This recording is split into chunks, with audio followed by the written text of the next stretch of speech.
Hello, আসসালামু আলাইকুম বন্ধুরা, সবাই কেমন আছেন? Welcome to my blog channel.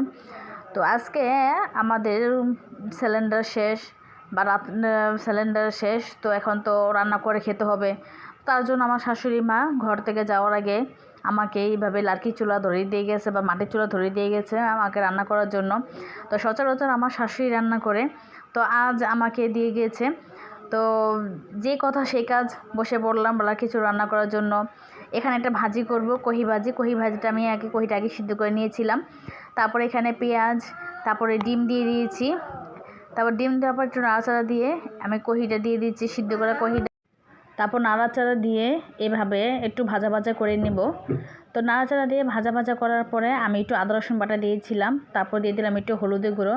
যেহেতু এটা কহি ভাজি, একটু হলুদের গুঁড়ো দিলে কালারটা খুব ভালো আসে।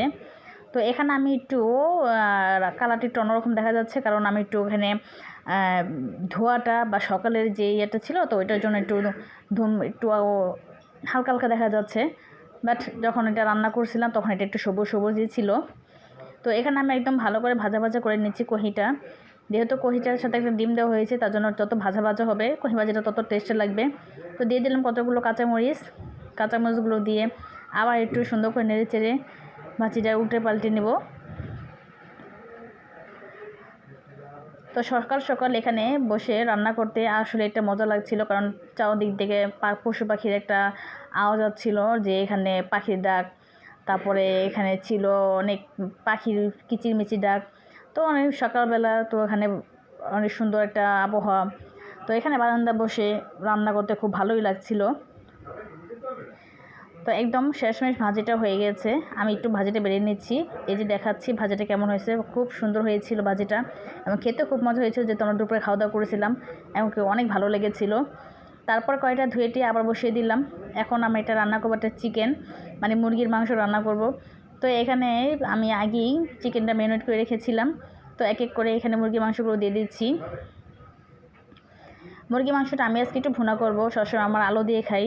তো এখন আমি চাচ্ছিলাম যে যেহেতু ফার্মের মুরগি, ব্রয়লার মুরগি যেটা, সেটা আলু দিয়ে রান্না করে একদম ভালো লাগে না। তো তার জন্য এখানে আমি একটু ভেজে নিয়েছিলাম, একটু কড়া করে ভেজে নেব, নিয়ে একদম একটা ঝাল ঝাল করে ভুনা করব। আসলে ঝালটা একটু কম দিতে হয়, কারণ যেহেতু আমার বাচ্চারা খায় মুরগির মাংস, তো তার জন্য দেখা যায় একটু ঝালটা কম দিতে হয়, এটা খেতে পারে না। তো আমি একটু কড়া করে ভেজে নিয়েছি।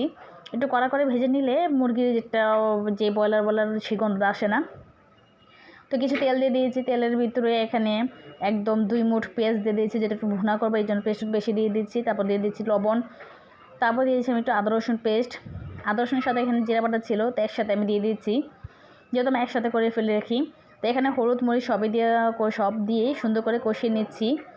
তো কষানোর মধ্যে যেহেতু কষানোর জন্য একটু পুড়ে না যায়, তার জন্য আমি একটু পানি দিয়ে দিব। তো পানিটা দিলে দেখা যায় যে কষানোটা একদম খুব ভালো হয়, সুন্দর হয়। তো এখানে আমি সুন্দর করে কষিয়ে নিচ্ছি। আর এই যে ভেজে রাখা যে গোস্তগুলো, চিকেনগুলো ছিল, তো সেগুলো দিয়ে দিচ্ছি, দিয়ে একদম সুন্দর করে ভাজা ভাজা করে নাড়াচাড়া দিয়ে এটা কষিয়ে নিচ্ছি। আসলে যখন আমরা খেয়েছিলাম তো তখন খুব মজা হয়েছিল। এখানে কোনো আমি আলাদা কোনো মশলা ইউজ করি নেই, ঘরোয়া মশলা দিয়ে, শুধু আদা রসুন বাটা জিরা বাটা দিয়ে। তো এখানে শুধু লাস্টে আমি একটু জিরার গুঁড়া দিয়ে দিয়েছিলাম, এই যে একদম হওয়ার শেষ আগ মুহূর্তে একটু জিরার গুঁড়া দিয়ে দিয়েছিলাম। তো এখানে আর এক্সট্রা কোনো মশলা লাগে নাই, এই অল্প মশলার ভিতরে আমি চিকেনটা রান্না করে ফেলেছি, আর খেতেও খুব মজা হয়েছিল। এই যে এখানে কালারটা খুব সুন্দর হয়েছিল, একদম উপর তেল তেল ভেসে গেছে। তো এখানে কড়াইটা খুব সুন্দর করে ধুয়ে নিয়ে আবার একই কড়াইয়ের মধ্যে তেল দিয়ে দিয়েছি। আমি এই পটলগুলো আমি ভাজি করব, মানে ভাজবো তেলের ভিতরে। তো এইভাবে সুন্দর করে সবগুলো কড়াইয়ের ভিতরে সুন্দর করে পটলগুলো দিয়ে দিচ্ছি।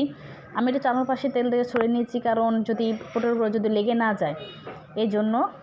তো এক এক করে সবগুলো যতটুকু হাতে এখানে একটা কড়াইয়ের মধ্যে সবগুলো দিয়ে দিয়েছি। যেহেতু কিছু রান্না করি, এই জন্য একটা কড়াই আমরা ধুয়ে দিয়ে বারবার এর সাথে রান্না করতে হয়। তো সবসময় দেখা যায় যে আমার শাশুড়ি রান্না করে, আমি সব কিছু আগে দিলে উনিই রান্না করে। তো আজকে আমার শাশুড়ি রেখে যেন আমার রান্না করতে হলো। তো এখানে নিয়ে নিলাম ভাত, আমি আজকে সকালে ভাত খাবো। এখানে আমি চিকেন ভুনা নিয়েছি আর ভাজিটা নিয়েছিলাম ভাত খাওয়ার জন্য। তো আমার শাশুড়ি যেহেতু নাই, তো এই জন্য আমি এখানে বসে ভাতটা খেয়ে নিচ্ছিলাম, যে ভাত খেতে খেতে রান্নাটা হয়ে যাবে। আর যদি আমার শাশুড়ি থাকতো, তাহলে হয়তো আমাকে কত কথা বলতো, যে এখানে রান্না করে খাওয়া ভালো না, অলক্ষী, এই সেই কত রকমের কথা বলে। আসলে আমরা বউরা তো আগে খেলে অলক্ষী, পরে খেলে অলক্ষী। তারপরে রান্নাঘরে বসে খেলে অলক্ষী, এইসব কথায় এই আজে বাজে কথা আজকালকার দিনে শাশুড়িরা বলে। আগের যে যুগের মানুষের মতনই আজকালকার দিনে শাশুড়িরা এসব কথা আমাদেরকে বলে। তো যাই হোক, উনি আজকে ঘরে ছিল না দেখে হয়তো আমি এখানে খুব আরাম করে বসে খাচ্ছিলাম। তো এখানে খুব আরাম করে খেয়ে এরপরে এই পটল ভাজাগুলো হয়ে গেছে, আমি পটল ভাজাগুলো উঠিয়ে নিয়েছি। তো এখানে দিয়ে দিচ্ছি আমি কতগুলো পেঁয়াজ আর কাঁচামরিচ, কারণ এখানে আমি শুধু পটল ভাজার সাথে যদি পেঁয়াজ আর কাঁচামরিচগুলো একটু সফট করে ভেজে নেওয়া হয় তাহলে দেখা যায় ভাতের সাথে খেতে খুব ভালো লাগে। এবং আমার দুপুরে যখন খেয়েছিলাম মাশাআল্লাহ অনেক মজা লেগেছিল। তো ভিডিওটি কেমন লেগেছে আপনারা কমেন্টে জানাবেন, একটা লাইক করে দিবেন আর আমার চ্যানেলটি সাবস্ক্রাইব করে দিবেন।